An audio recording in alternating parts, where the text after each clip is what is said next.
जिला के चिल्लूपार क्षेत्र से मुख्यमंत्री की महत्वाकांक्षी योजना एक वृक्ष माह के नाम बरसात की समाप्ति पर सघन वृक्षारोपण अभियान का आयोजन उत्तर प्रदेश सरकार के नाम द्वारा किया जा रहा है।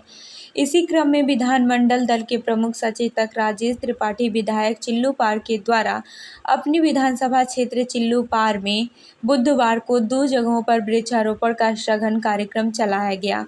सुबह 11 बजे के लगभग छपिया ग्राम सभा में सघन वृक्षारोपण कार्य का शुभारंभ किया गया।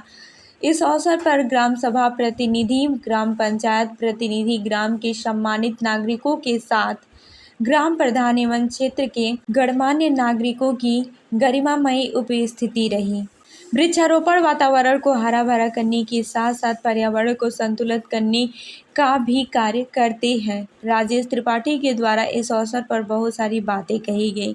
शाम को 4 बजे ग्राम सभा बदौली में भी वृक्षारोपण कार्यक्रम का दूसरा चरण का शुभारंभ हुआ। इस अवसर पर ग्राम सभा बदौली के ग्राम प्रधान और उपस्थित गणमान्य नागरिकों ने वृक्षारोपण करते हुए कार्यक्रम को आगे बढ़ाया।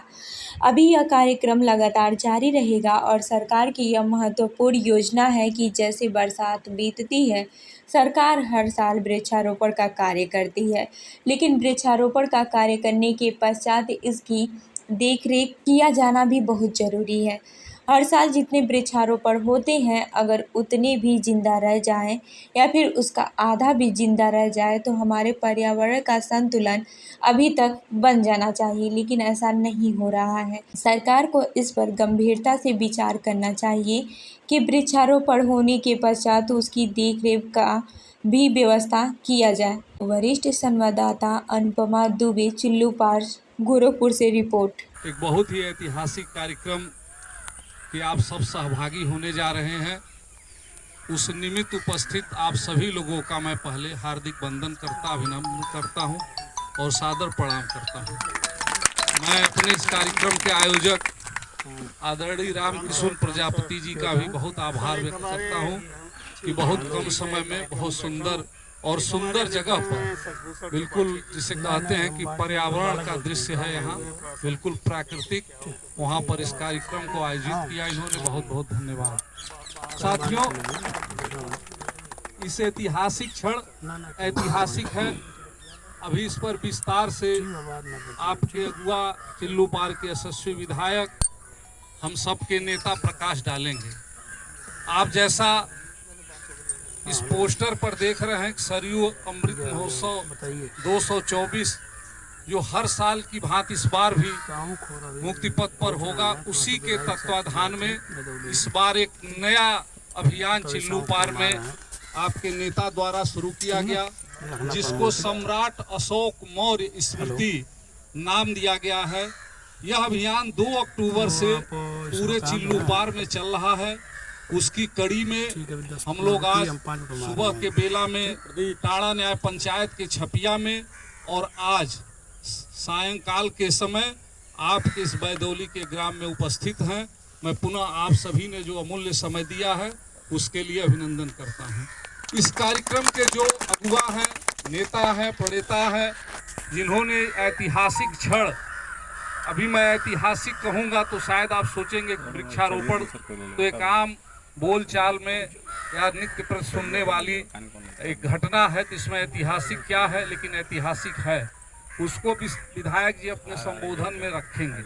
तो इस ऐतिहासिक ग्राम, ऐतिहासिक कार्यक्रम के लिए इस ग्राम को चुना, आपकी इस भूमि को चुना, आदरणीय रामकिशोर प्रजापति जी को यह जिम्मेदारी दी और इस कार्यक्रम को लेकर के आपके बीच में आए, जिसका लाभ पीढ़ियों दर पीढ़ी आपको मिलेगा। इसके लिए मैं आपके तरफ से उनका भी जोरदार अभिनंदन, वंदन और उनको प्रणाम करता हूं। साथियों, अभी मदरिया मेला में भी माननीय विधायक जी को जाना है। मैं ज़्यादा संक्षेप में ही अपनी बात रखूंगा। माननीय विधायक जी, आप जानते हैं कि ऐतिहासिक कार्य करने के लिए अब चिल्लूपार ही नहीं, भारत के कोने कोने में प्रसिद्ध हो चुके हैं। मुक्ति पथ का जो निर्माण इन्होंने किया वो अपने आप में दुनिया में अकेला, अनोखा और बिल्कुल अलग किस्म का निर्माण था। आज वो पर्यटन स्थल के रूप विकसित हो चुका है।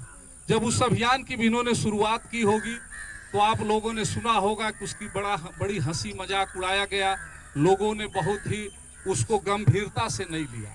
लेकिन जिन लोगों ने उस समय गंभीरता से लिया या जिस भी रूप में इनके साथ जुड़ गए, धन से जुड़ गए, समय देकर जुड़ गए, जिसके पास कुछ नहीं था वो अपना अनाज देकर के जुड़ गया, आज जब मुक्ति पथ पर जाता होगा तो उसका सीना चौड़ा हो जाता गर्व से कि हम भी इस अभियान के अंग साक्षी रहे हैं। आज उसी तरह का अभियान सम्राट अशोक मौर्य स्मृति अभियान चिल्लू पार में विधायक जी सरयू महोत्सव के अंतर्गत लेकर के आए हैं। अब क्यों आए हैं, इसके पीछे निश्चित उनकी कोई सोच रही है। ये कभी भी आपने इससे पहले जैसे मुक्ति पथ का अभियान इनका नया अभियान था, उसी तरह से वृक्षारोपण का अभियान आपने किसी नेता या विधायक से व्यक्तिगत तौर पर जाकर के गांव-गांव या एक न्याय पंचायत में एक जगह पर वृक्षारोपण का अभियान लगवा रहा हो, ऐसा सुनने में अभी तक नहीं आया है। न आप कहीं ऐसा पाएंगे, चिल्लू पार के इतिहास में तो कम से कम नहीं था।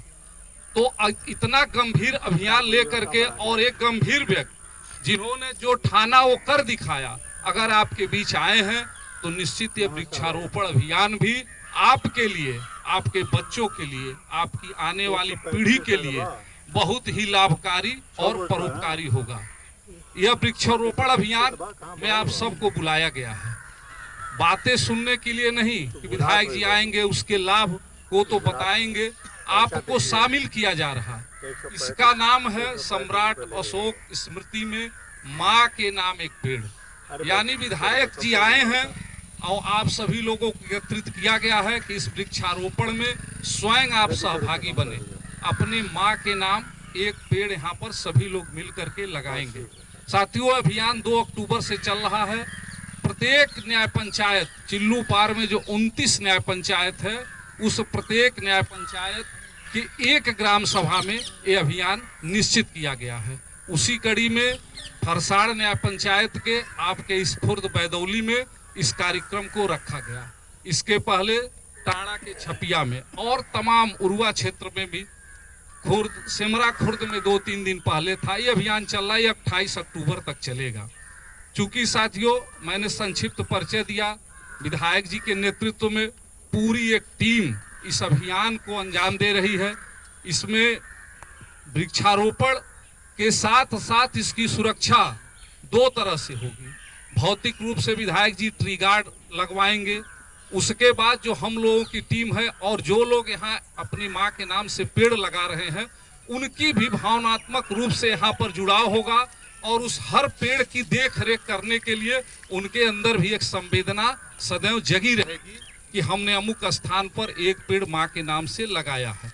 तो आप सोचिए कि आपके नेता कितने विजनरी हैं।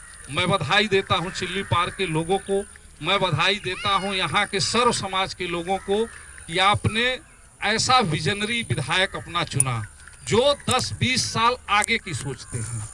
लोग तत्काल के लाभ हानि को नेता देखता है कि हम आज अमुक गांव में जा रहे हैं तो हमारा वोट कितना बढ़ेगा या हमको क्या राजनीतिक लाभ होगा।